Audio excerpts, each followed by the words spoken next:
شب برات میں آج رزق کی تقسیم ہوتی ہے. ہمارے ناموں کے متعلق آج فرشتوں کو یہ بتایا جاتا ہے کہ فلاں بن فلاں اس سال یہ معاملات کرے گا، اس کے حصے میں اتنا رزق دیا جائے گا، اور پھر پتہ نہیں ہمارا نام مرنے والوں میں بھی لکھا جا سکتا ہے. آج ہمارے سال کی ایک کتاب بند ہو گئی، یہ رب ذوالجلال کی بارگاہ میں پیش ہو گئی کہ پچھلے سال اس بندے نے یہ سارے کام کیے ہیں.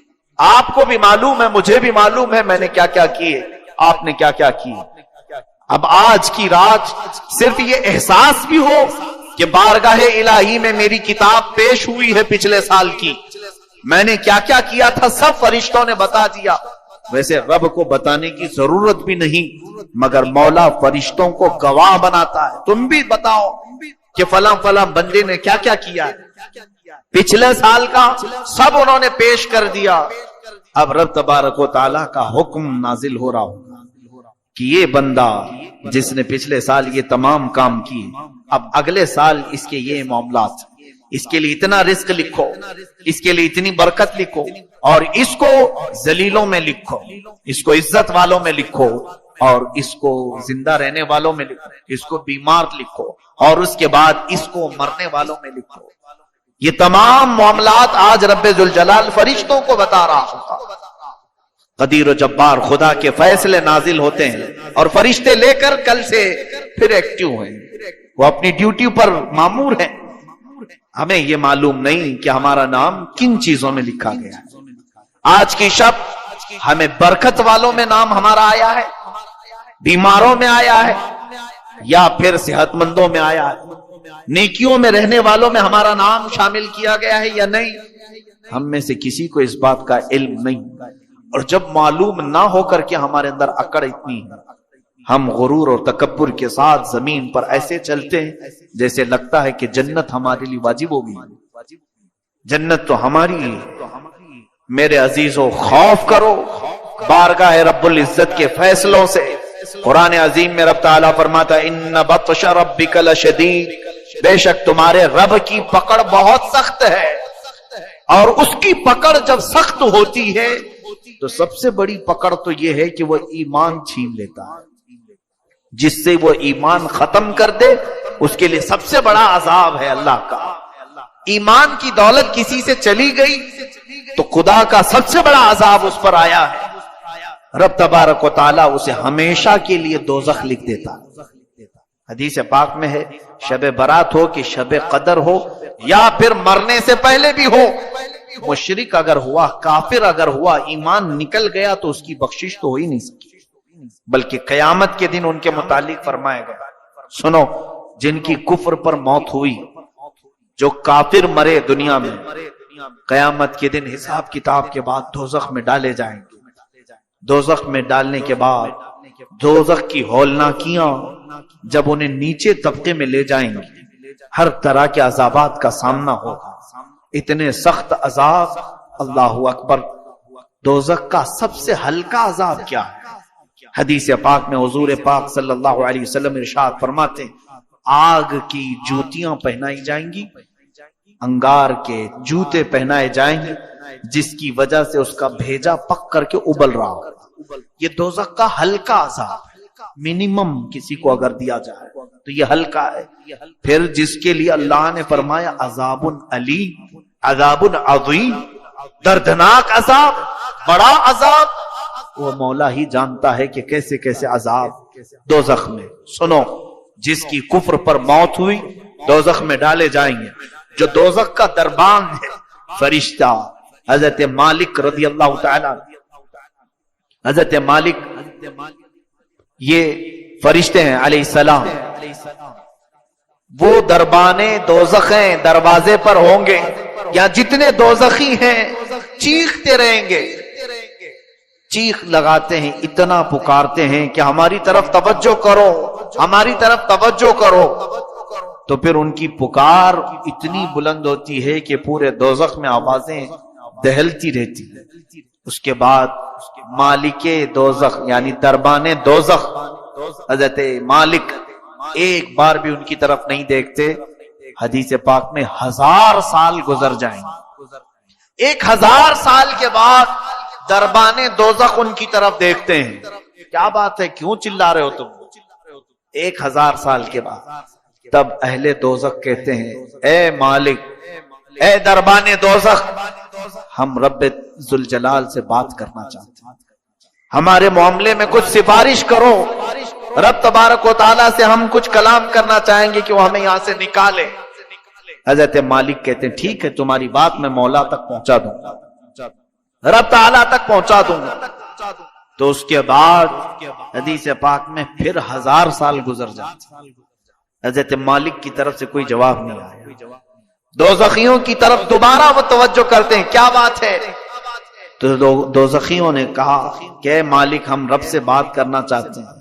حضرت مالک کہتے ہیں میری اب تک رسائی نہیں ہوئی, میں تمہارا عریضہ پیش کروں گا رب تعالیٰ کے, یہاں تک کہ تیسرا 1000 سال گزر جاتا ہے.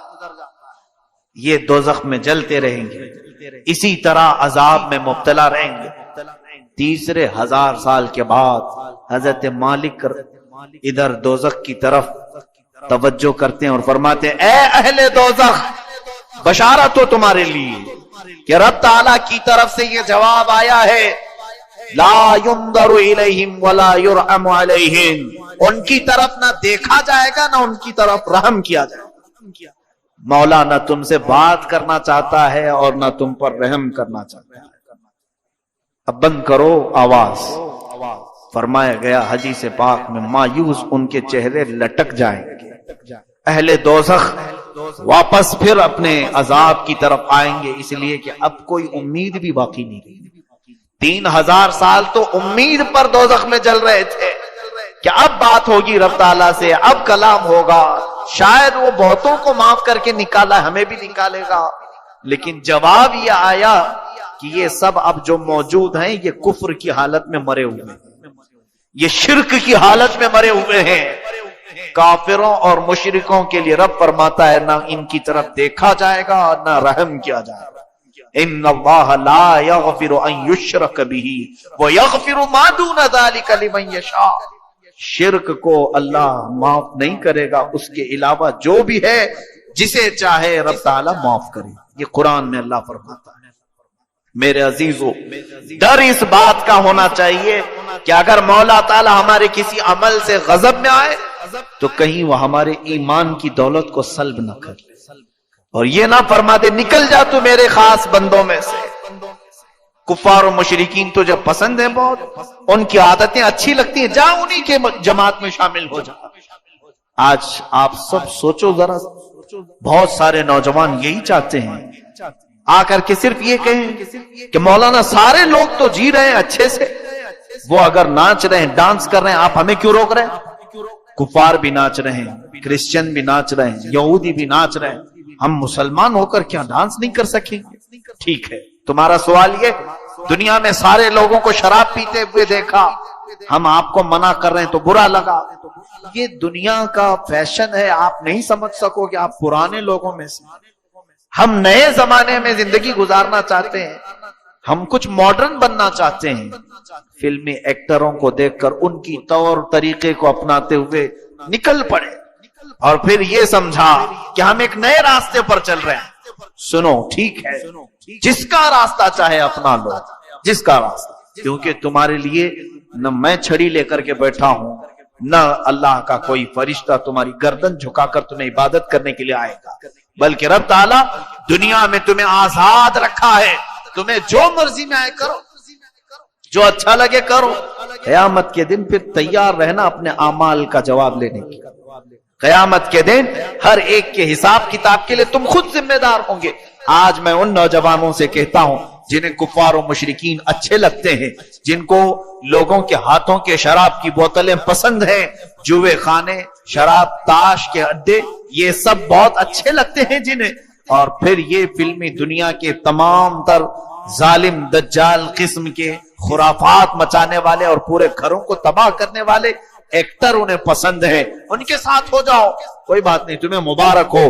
قیامت کے دن کہا جائے گا جن کے ساتھ تو دنیا میں رہنا پسند کرتا تھا, آج ان کا ہاتھ پکڑ وہ جہاں جا رہے وہیں چلا جا. وہاں جا رہے وہیں چلا جا، وہاں سے ہاتھ چھڑا کر کے تم تو بھاگو گے، نہیں میں تو رسول اللہ کا امتی ہوں، میں میرے آقا کے پاس آؤں گا، میں اپنے نبی کا نام لیواؤں۔ سنو حدیث پاک میں یہ دوڑتا ہوا آئے گا، امتی تو ہے، حضور اکرم صلی اللہ تعالی علیہ وسلم کے قریب آتے ہی حضور پاک سے عرض کرتا ہے رو کر کے چلا کر کے، مجھے فرشتے دوزخ کی طرف کھینچ رہے ہیں، بچا لیجیے۔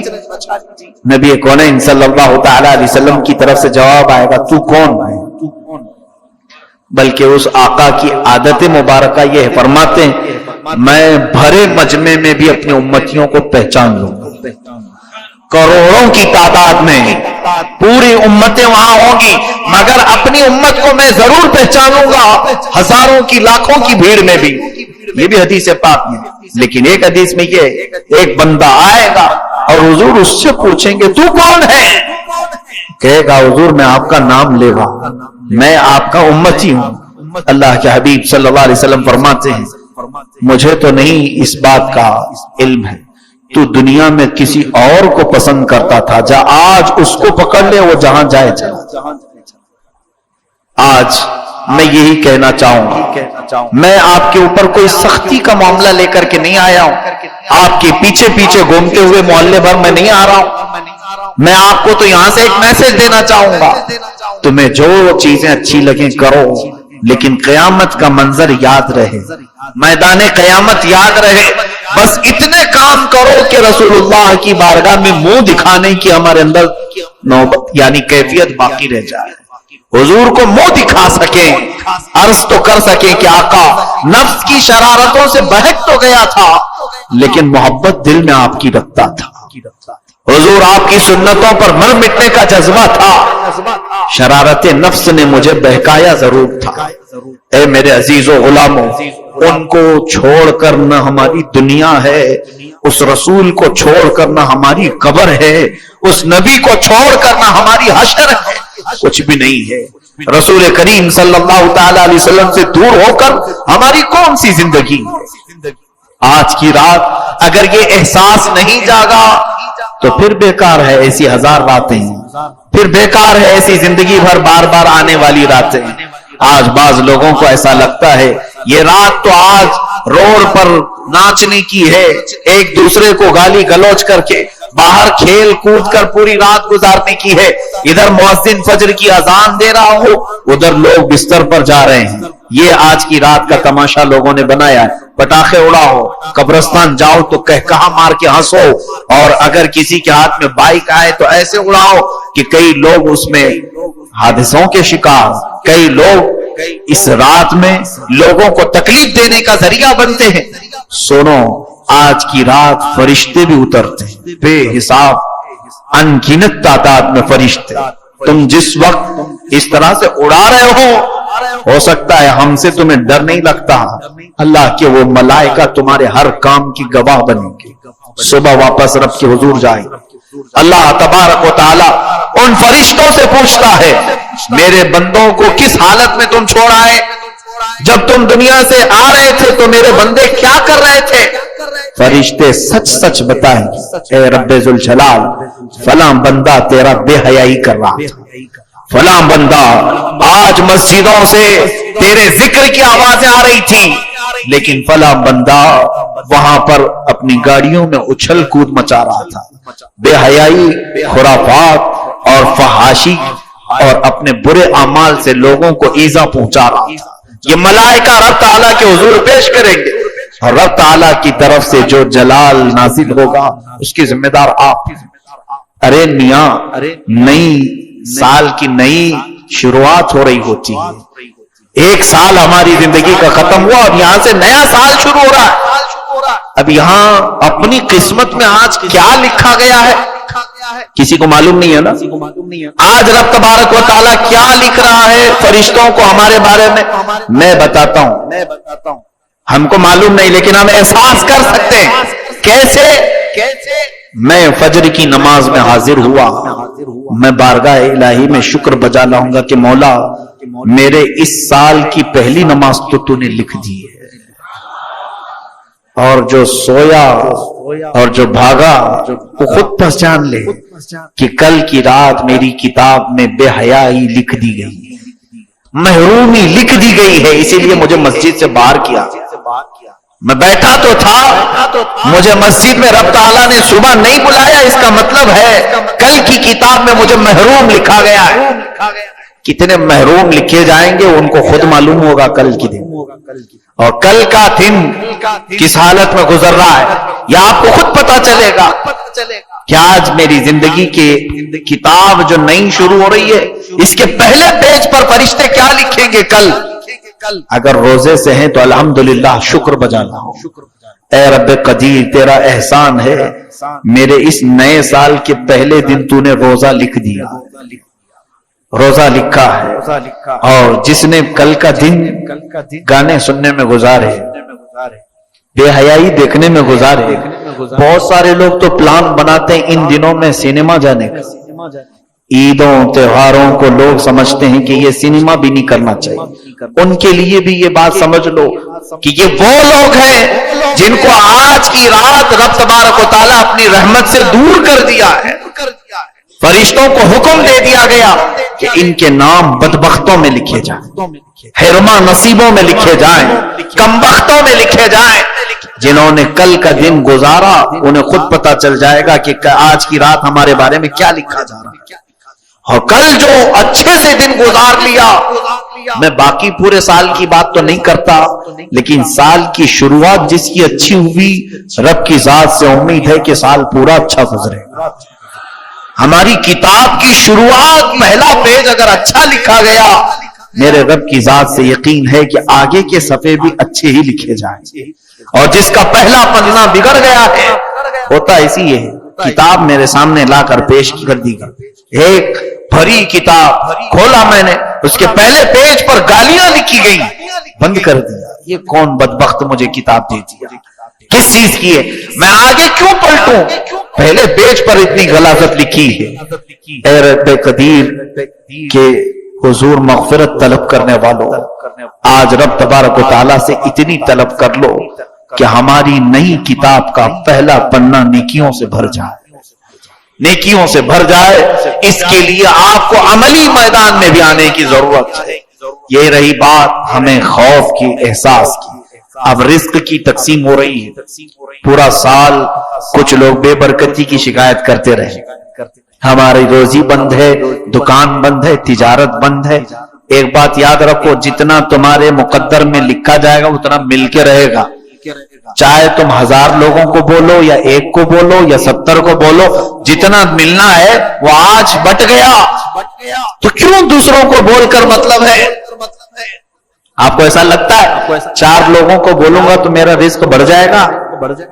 آج جو دکان بند پڑی ہے یا کم دھندا ہو رہا ہے، میں اور 5-6 لوگوں کو بولوں تو کچھ اور بڑھ جائے گی۔ تمہارے حصے میں جو لکھا گیا آج کی رات وہ اگلے سال تک تمہیں مل کر رہے گا۔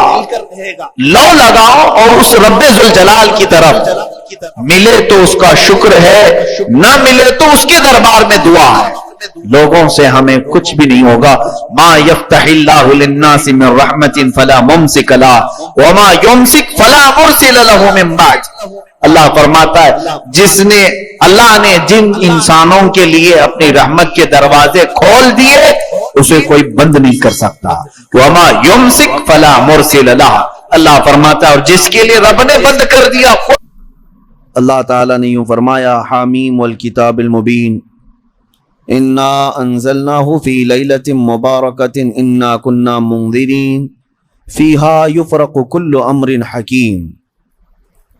بعض مفسرین نے فرمایا کہ اس آیت کا تعلق اس 15ویں شعبان کی رات سے ہے۔ بہرحال اتنی بات تو سارے لوگوں کو پتہ ہوگی کہ اب ہمارے زندگی کا ایک باب 14ویں شعبان کو بند ہو جائے گا اور 15ویں شعبان کو ہمارے نئے سال کے تمام معاملات کا دروازہ پھر سے کھولا جائے گا۔ یعنی اس رات کو اللہ تعالیٰ فرشتوں پر تمام معاملات کا حکم نازل فرماتا ہے کہ فلاں بندے کے ساتھ سال بھر میں کیا کیا ہونا ہے۔ اس سے پہلے کہ نئے سال میں ہمارے لیے کیا کیا ہونا ہے، یہاں تک کہ یہ تک حکم آ جاتا ہے کہ کتنے لوگ پیدا ہوں گے اور کتنے لوگ دنیا سے جانے والے ہیں۔ کئی لوگوں کے متعلق حدیث پاک میں ہے اس رات ان کا فیصلہ ہو چکا ہوگا کہ اب یہ دنیا سے جانے والا ہے، لیکن وہ بندہ اپنی شادی کی تیاریوں میں مصروف ہوگا، کسی کے موت کا پروانہ جاری ہو چکا ہے لیکن وہ اپنے گھر بنانے میں مصروف ہوگا، وہ اپنے کاروبار کے ترقیاتی کاموں میں مصروف ہوگا، اسے اندازہ تک نہیں ہوگا کہ اس کا فرمان نکل چکا ہے۔ لیکن اس سے پہلے کی ایک بات کہ 15ویں شعبان کو ہمارے متعلق کیا کیا احکامات نازل ہوں گے، یہ سال شروع ہونے پر ہے، لیکن اس سے پہلے کہ ہمارے اعمال جو پیش ہوں گے اللہ کی بارگاہ میں سال بھر کے، اس سلسلے میں تو اب ہم غور کر سکتے ہیں، اس لیے کہ یہ بھی فرمایا گیا کہ خاتمے پر سب کچھ دار و مدار ہے اعمال کا۔ جو آپ لوگ سنتے ہیں نا، first impression is the best impression, لیکن یہاں پر اس کے برعکس ہے، last impression is the best impression. زندگی کے آخری وقت جو اعمال ہیں انہی کا اعتبار ہوگا، تمہارے زندگی کا دروازہ بند ہونے سے چند ثانیے پہلے جو تم کر رہے تھے اس کا اعتبار ہوگا۔ اسی لیے فرمایا گیا، میرے آقا صلی اللہ تعالی علیہ وسلم نے ارشاد فرمایا، اللہ تعالیٰ نے کسی کو جنتی لکھا ہے کسی کو جہنمی، لیکن ہوتا یہ ہے کہ ایک بندہ نیک کام کر رہا ہے زندگی بھر، اچھے اعمال کرتا رہتا ہے، لیکن اس کے متعلق لکھا گیا کہ یہ جہنم میں جانے والا ہے۔ ہوتا کیسے ہے؟ فرمایا گیا موت کے آنے سے چند دنوں پہلے یا چند لمحوں پہلے وہ ایسے گندے کاموں میں مصروف ہو جاتا ہے جو جہنم کی طرف لے جاتے ہیں، انہی کاموں میں اس کی موت ہوتی ہے اور خاتمے پر ہی سب کچھ دار و مدار ہے، پھر اسے دوزخ کی طرف لے جایا جاتا ہے۔ اور کسی کے متعلق اللہ تعالیٰ نے جنتی لکھا ہے جبکہ اس کے کام برے تھے، زندگی میں عجب عجب کام کیا کرتا تھا۔ یہ کیسے؟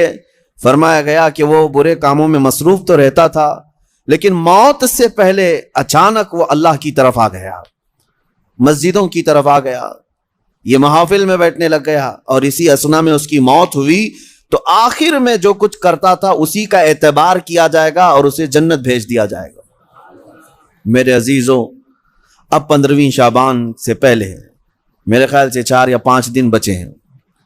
اس سال جو کچھ بھی گزرا ہے اس پر اب ایک دروازہ بند ہوگا اور اللہ کی بارگاہ میں اس سال کی کتاب پیش ہوگی، یعنی شمسی سال کے اعتبار سے، انگریزی مہینوں کے اعتبار سے 2022 اور 23 انکم ٹیکس کا حساب ایسے ہی چلتا ہے، 20-21 21-22 22-23، اس طرح سے آپ کا 22 اور 23 کا حساب 4 دن کے بعد اللہ کریم کی بارگاہ میں جانے والا ہے۔ سال بھر کیا کیا کیا اس کا احتساب بھی ضروری ہے۔ اگر خود سے کیلکولیٹ کرو گے تو فیوچر تمہارا مستقبل اچھا ہو سکتا ہے، اگر احتساب نہیں کرو گے تو پرانی غلطیاں ویسی کی ویسی رہ جائیں گی اور اسی پر تم آگے عمارتیں بڑھاتے چلے جاؤ گے۔ احتساب اولیاء کاملین کی محفلوں کی ایک خاص تربیت کا نام ہے، احتساب۔ یعنی آپ آگے کے اینٹ رکھنے سے پہلے پیچھے ایک بار دیکھ لو کہ مجھ سے خطائیں کہاں کہاں ہوئی ہیں، غلطیاں کن کن باتوں پر ہوئی ہیں، اور اسی کو کہتے ہیں احتساب۔ یہ 4 دن جو آپ کے پاس بچے ہیں اس احتساب کے لیے بہت عمدہ ہیں۔ اور پھر ہو سکے تو جیسے ہمارے بزرگوں کا معمول ہے، ہم 14 شعبان کو بھی 15 شعبان کو بھی روزہ رکھ لیتے ہیں۔ وجہ کیا ہے؟ بعض لوگ خامخواہ ہم سے بحث کر رہے ہیں، اس کی دلیل کہاں ہے، اس کی دلیل کہاں ہے، یہ کہاں سے ثابت ہے، وہ کہاں سے ثابت ہے۔ ان کو شب برات کے روزوں کے متعلق بڑی عجیب سی بات ہے۔ بات صرف اتنی سی ہے کہ ہماری تمنا یہ ہے کہ ہمارے اعمال جب اللہ کی بارگاہ میں جا رہے ہوں 14 شعبان کو، اس وقت بھی ہم روزے کے عالم میں ہوں، اور جب ہمارا نیا سال شروع ہو رہا ہو اس وقت بھی ہم روزے کے عالم میں ہوں۔ کیا یہ بہتر طریقہ نہیں ہے؟ اسی لیے بزرگوں کا معمول رہا کہ اس سال جو بھی چلا، جیسا بھی گیا، گزرا تو ہے، لیکن اخیر وقت کچھ ایسے اعمال کر لو کہ اللہ کی بارگاہ میں جب یہ پیش ہوں تو تمہارے لاسٹ امپریشن کو دیکھا جائے، تمہارے آخری اعمال کو دیکھا جائے کہ آخر میں یہ کیا کرتا تھا. اور ہو سکتا ہے اس آخری عمل کی بدولت اللہ تعالیٰ پچھلے تمام گناہوں کو معاف فرماتے ہیں.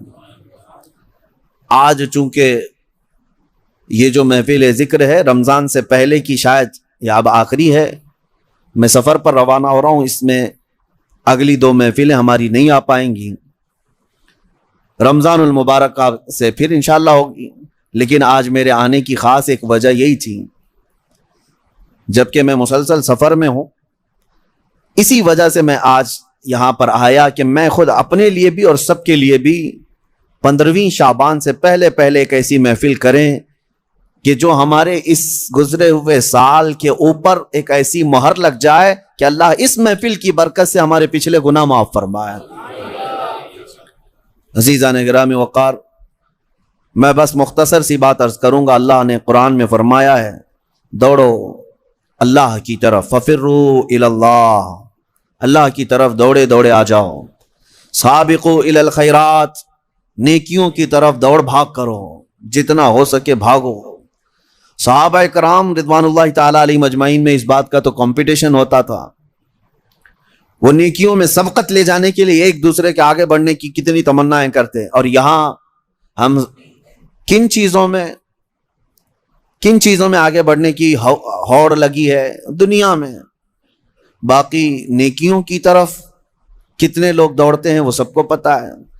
اکثر کو تو یہ چاہیے کہ مجھے سب سے پیچھے والی جگہ ملے، نہیں، سب سے آگے بڑھنے کی تمنا کیوں نہیں ہے.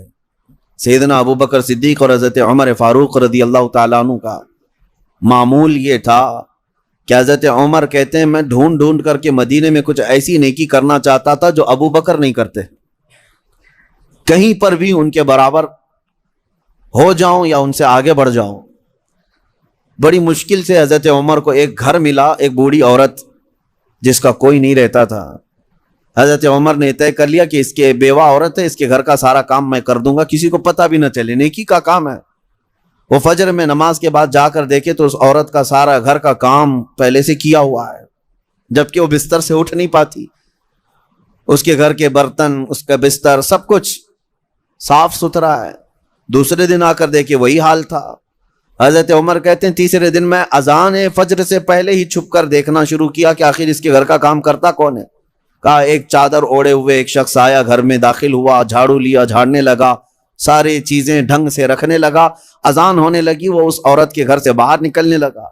حضرت عمر کہتے ہیں میں قریب جا کر چادر ہٹایا تو ابو بکر صدیق تھے. پھر کہا ایک یہ مثال. حضرت عمر کہتے ہیں میں کبھی آگے بڑھ ہی نہیں سکتا، میں جہاں کوشش کرتا ہوں اس سے پہلے حضرت ابو بکر پہنچے ہوئے ہوتے. جب آپ کی خلافت کا وقت تھا تب آپ نے اعلان کیا، حضرت عمر فاروق نے، کوئی ایسی نیکی جو ابو بکر کرتے تھے اور میں نہیں کر رہا ہوں تو لوگوں مجھے بتا دو تاکہ میں برابر ہو جاؤں. کسی ایک صاحب نے کھڑے ہو کر کہا حضرت ابو بکر جب خلافت کرتے تھے ان کے زمانے میں وہ سب کے حقوق ادا کرتے، لیکن روزانہ وہ دوپہر کے وقت اپنے ہاتھ میں توشادان لے کر جنگل کی طرف جاتے اور پتہ نہیں کسی کمزور یا کوئی معذور یا محتاج کو کھلا کر آتے، لیکن ہمیں یہ نہیں معلوم کس کو کھلاتے تھے. یہ حضرت ابو بکر کا معمول تھا. حضرت عمر نے کہا یہ تو مجھے بھی نہیں معلوم تھا، میں کل سے ہی یہ کام شروع کرتا ہوں. دوسرے دن حضرت عمر نے اپنے گھر سے توشادان لیا، روٹی سالن، اور لے کر اسی جنگل کی طرف چل پڑے. وہاں کس کو کھلاتے تھے کیا پتا. دن بھر ڈھونڈتے رہے، کوئی ملے، کوئی نہیں ملا. شام کا وقت قریب آ رہا تھا، ایک پہاڑ کی چوٹی میں ایک غار سے کسی کے ذکر کرنے کی آواز آ رہی تھی. حضرت عمر اس آواز کی طرف لپک گئے، دوڑ کر جا کر دیکھا کہ کوئی ہے یہاں پر مجبور. اللہ اکبر، جیسی غار کے اندر نظر پڑی تو دیکھا ایک ایسا شخص بیٹھا ہوا ہے جس کے ہاتھ بھی کٹے ہیں، پیر بھی کٹے ہیں، اور آنکھوں سے بھی بینا نہیں ہے، اندھا ہے، نابینا ہے.